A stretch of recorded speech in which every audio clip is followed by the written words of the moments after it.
সংসদ নির্বাচনের ফল ঘোষিত হওয়ার 30 পঞ্জিকা দিবসের মধ্যে যে পদ্ধতিতে জাতীয় সংসদের প্রথম অধিবেশন আহ্বান করা হইবে অনুরূপ পদ্ধতিতে পরিষদের প্রথম অধিবেশন আহ্বান করা হইবে।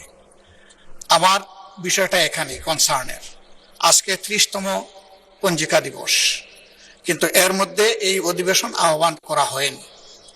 এই অধিবেশন কিভাবে আহ্বান করা হবে সেই ব্যাপারে সংবিধানের 72 অনুচ্ছেদে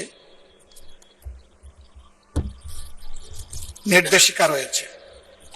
সরকারি বিজ্ঞপ্তি দ্বারা রাষ্ট্রপতি সংসদ আহ্বান স্থগিত ও ভঙ্গ করিবেন এবং সংসদ আহ্বানকালে রাষ্ট্রপতি প্রথম বৈঠকের সময় ও স্থান নির্ধারণ করিবেন।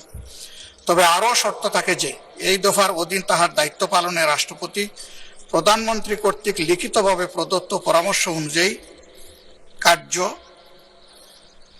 করিবেন। উদয় সম্পন্ন করার কথা ছিল। এখন আমরা ধরে নিচ্ছি নিশ্চয়ই মাননীয় প্রধানমন্ত্রীর লিখিত পরামর্শের কারণেই রাষ্ট্রপতি এই সভা আহ্বান করেছেন।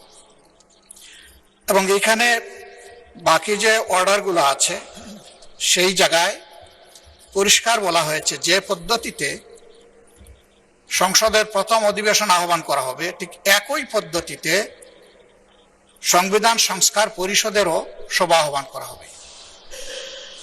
দুইটা বুথে যারা নির্বাচিত হবেন তাদের ব্যাপারে এখানে আমি আগেই উল্লেখ করেছি 3 থেকে 15 পর্যন্ত বিস্তারিত তাদের দায়িত্ব এবং অধিকার সম্পর্কে কথা বলা হয়েছে।